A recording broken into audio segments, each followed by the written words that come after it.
what we are going to focus on today is actually the course builder. All right, so the course builder, is actually under course design, and it is here. And before you want to set up your course objective, outcomes, course structure, module content, you need to set up some basic course info. So I have my basic course info here. All right, my online safety course, this is my actual course title, and my audience.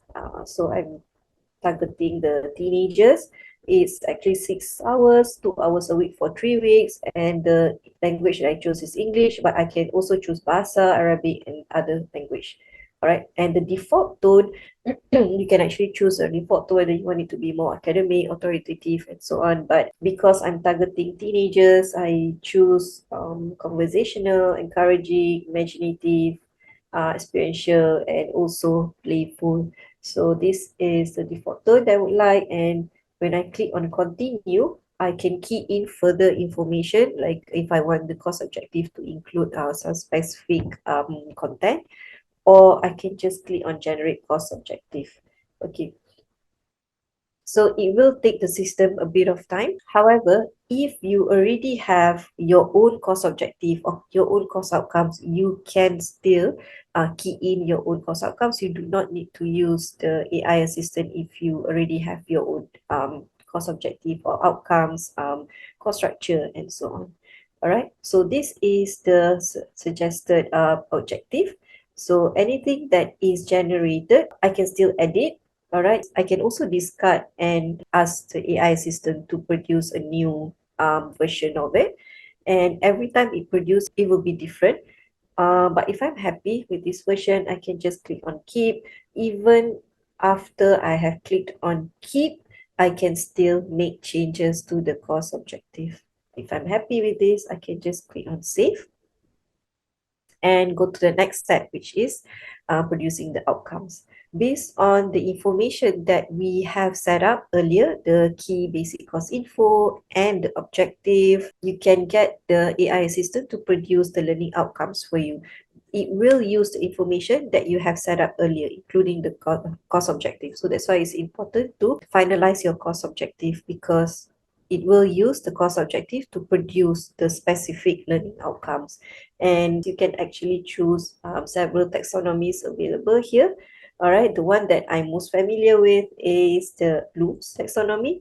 And even when you choose Bloom's taxonomy, you can actually choose the level of the taxonomy that you want the the system to produce the outcomes for.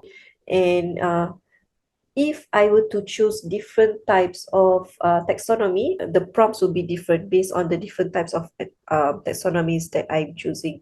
So it really depends on you as an educator to choose the taxonomy that you would like to use for your own course. All right, so I can generate the learning outcomes here. So this is the outcomes that it has produced. If I'm happy with these outcomes, I can just click on keep, or I can also untick the outcomes that I do not want to be included as part of my course.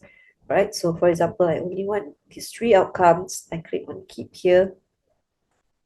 These are the outcomes that I have for my course, and I can still edit these outcomes at any time. And you can see that it also produces the shorthand outcome tag here together with your outcomes. All right, so once I have my outcomes, I go to course structure. This is the next step, and this is where I create the modules or the topics for my course. So again, it will use your objective and your learning outcomes to produce the suggested modules. And here I can choose different types of framework for my module. So for example, if I would like to, let's say, use subject-centered, all right, and I can, this is optional, but I can describe the subjects or the desired course structure if I want to. Again, if you choose the different course structure or the different framework, you will be asked different types of questions based on that particular type of framework. So I'm going to go with subject-centered, and this is optional. I don't want to key in anything for now, so I just go to generate modules. Yep, so it will take a bit of time to generate the modules for us. So this is the suggested course structure. Again, I can choose if I would like to keep all of the modules or only keep certain modules. Okay, so for this section, I'm going to keep all of the modules. And you can see that all of the modules are all aligned to the specific outcomes. All right. You can also suggest more modules. Add any modules that you have already planned on your own. You can still do that as well. So once I have this module, I'm going to generate the content for each module. So when I go to module content, I can go to, let's say, I want to start with the second module and suggest the pages or the subtopics for this topic, practicing safe internet habits. Okay, so when I want to generate the subtopics, I can still edit the module plan. I can still edit the time and things like that. I can add the learning outcomes and so on. All right, and generate the module content. So even when I'm generating the module, I can still choose the type of framework that I want. Let's say for practicing safe internet habits, maybe I would choose inquiry. Okay, let's start inquiry based learning. Okay, so you also see the brief description for each of the framework that you want to use. For inquiry based, you will create pages based on inquiry based learning or Socratic dialogue. Encourage learners to engage in inquiry and investigation to construct their knowledge. And of course, you can play around, you can experiment with all the different frameworks. Okay, so this is what the AI assistant have produced. Okay, a lot of pages. So you can decide if you want to keep all of the pages or you want to review all of the pages first and then edit and things like that. So you can see that for in each of the pages, there's content and also activity. All right, and it closes with a recap and a reflection activity on the last page. Okay, so if I'm happy with all of these pages, I can just go to add selected. And when I go into each of the page, I can generate the content.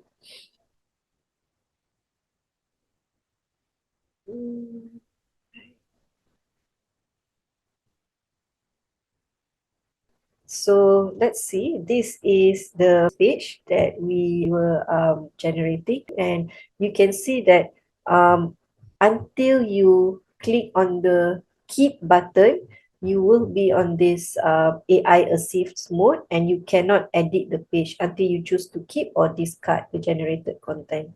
All right, so if you are happy with this content and you would like to keep and make very minor changes, you can click on keep. You can always go back to refine it and key in different prompts, of course.